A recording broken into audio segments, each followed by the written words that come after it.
যাবেন না, বসেন, অল্প ভালো করে বসেন, আর যারা বাইরে আছে তিনাদেরকে ভিতরে পাঠিয়ে দেন। তো কি বলতেছিলাম, যদি আমরা পরিপূর্ণ মুমিন থাকি আল্লাহ কি করবেন, বলছেন যে তোমাদের মাথা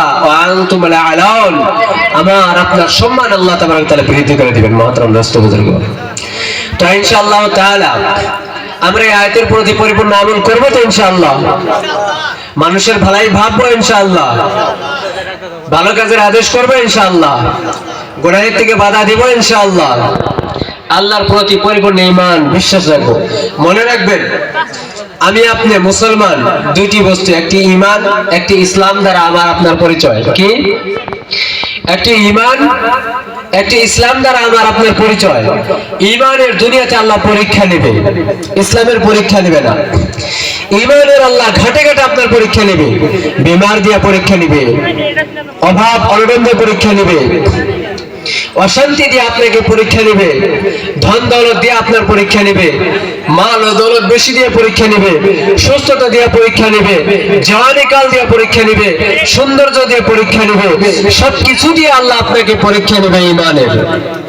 আর ইসলামের হিসাব নেবে কিয়ামতের মাঠে, ঈমানের হিসাব নেবে দুনিয়াতে, ইসলামের হিসাব নেবে রব্বুল আলামিন আখিরাতে। সুতরাং মহতরম দোস্ত বুজুর্গ, দুনিয়াতে আমাদেরকে ঈমানকে একবার হাসিল করতে হবে, বাঁচাইতে হবে বারবার। ঈমান একবার হাসিল করতে হবে, একবার ঈমানকে গ্রহণ করতে হবে, কিন্তু ঈমানকে বাঁচাইতে হবে বারবার। ঈমানকে মরা পর্যন্ত বাঁচাইতে হবে। কি করতে হবে বলি? ঈমানকে মরা পর্যন্ত বাঁচাইতে হবে, শেষ নিঃশ্বাস পর্যন্ত ঈমানকে বাঁচাইতে হবে। কথা বুঝাইছে? সুতরাং মহতরম দোস্ত বুজুর্গ, আমাদের ঈমানের হেফাজত করতে হবে। তারপর আমি যে আয়াত তিলাওয়াত করেছি, মহান আল্লাহ তাবারক ওয়া তাআলা বলেন, আউযু বিল্লাহি মিনাশ শাইতানির রাজীম, وَإِذْ تَأَذَّنَ رَبُّكُمْ لَئِنْ شَكَرْتُمْ لَأَزِيدَنَّكُمْ وَلَئِنْ كَفَرْتُمْ إِنَّ عَذَابِي لَشَدِيدٌ। মহান আল্লাহ তাবারক ওয়া তাআলা বলেন, আমার বান্দারা আমি তোমাদের জন্য সবকিছুকে খুলে বলে দিয়েছি, সবকিছু তোমাদের জন্য প্রকাশ্য করে দিয়েছি, কোনো বস্তু লুকিয়ে রাখা হয় নাই, সবকিছু তোমাদেরকে জ্ঞাত করে দেওয়া হয়েছে। লাইন শাকারতুম, যদি তোমরা আমার শুকরিয়া আদায় করো, লাযীদান্নাকুম, তাহলে আমি তোমাদেরকে সকল নিয়ামতগুলি আমি বাড়িয়ে দেব।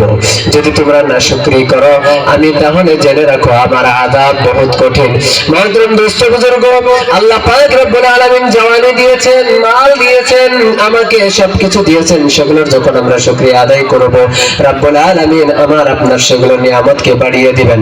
আমাকে আল্লাহ হাত দিয়েছেন, এই হাতের দ্বারা যদি নেকির কাজ করি, আল্লাহ পাক রব্বুল আলামিন এই হাতকে, হাতের যেটা বরকত, হাতের যেটা ক্ষমতা, আল্লাহ সেটাকে সবল রাখবেন, কোনোদিন আল্লাহ তাবারক ওয়া তাআলা পাওয়ারলেস করবেন না।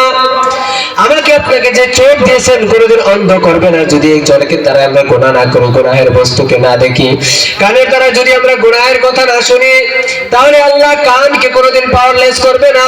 নাকের দ্বারা যদি কোনো দুর্গন্ধকে, কোনো গুনাহের বস্তুকে না শুনি, এই নাক, কান ইত্যাদি এবং শরীর, পা যদি আমরা সঠিক ব্যবহার করি, রব্বুল আলামিন বলেন, রে বান্দা তোমার এগুলো সমস্ত বস্তু আমি হেফাজত করব। মালের যদি তুমি শুকরিয়া আদায় করো, তোমার মালকে বাড়িয়ে দেব। জওয়ানকালের যদি তুমি হেফাজত করো, যৌবনকালের হেফাজত করো, আমি তোমার যৌবনকালের পরিপূর্ণ হেফাজত করে দেব। সুবহানাল্লাহ। যদি আমরা শুকরিয়া আদায় করি, আল্লাহ সুবহানাহু ওয়া তাআলা সকল নিয়ামতকে বাড়িয়ে দেবে। না শুকরিয়া যদি করি, আল্লাহ কেড়ে নেবে।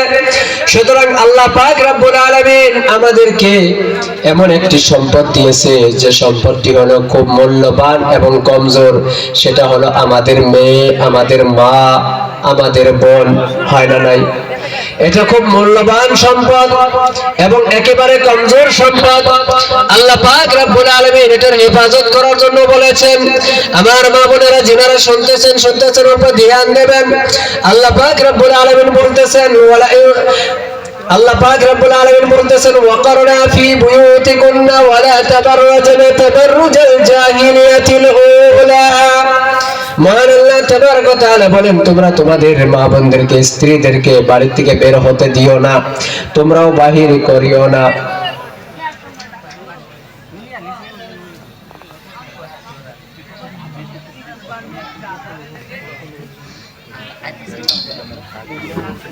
অল্প একটু অফ রাখা লাগে, সভাপতি সাহেবের আদেশ, 5 মিনিট পরে আবার ইনশাআল্লাহ।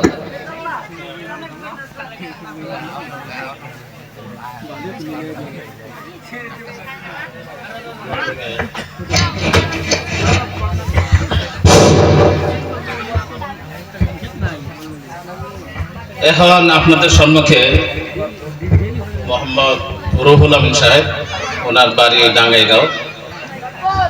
সম্ভবত উনি আগামী ইলেকশনে আমাদের বিজনি বিধানসভার সমষ্টি থেকে টিকিট প্রত্যাশী।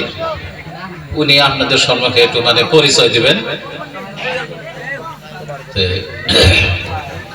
এটাই কথা আর কি। ওনাকে এখন অনুরোধ করছি আপনার পরিচয়টা।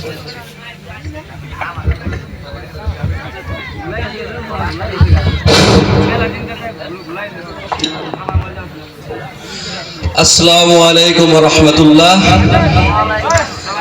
আমার নাম রুহুল আমিন মন্ডল, আমার বাসা ডাঙ্গাইগাঁও।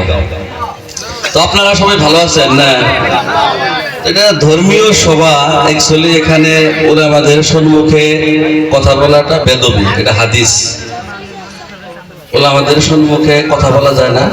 আলেম ওলামারা হলো নবীর অরিশ। তো যাই হোক, সভাপতি সাহেবের নির্দেশ মতো আমার পরিচয়টা দিতেছি।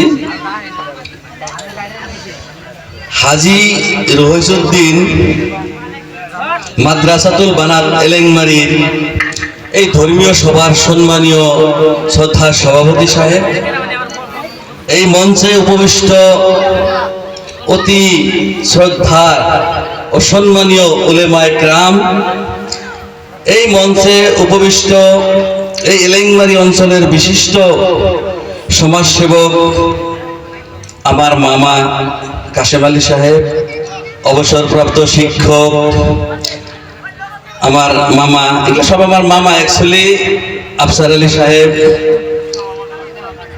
তারও মঞ্চের সম্মুখে বসা পিতৃ সমতুল্য সম্মানীয়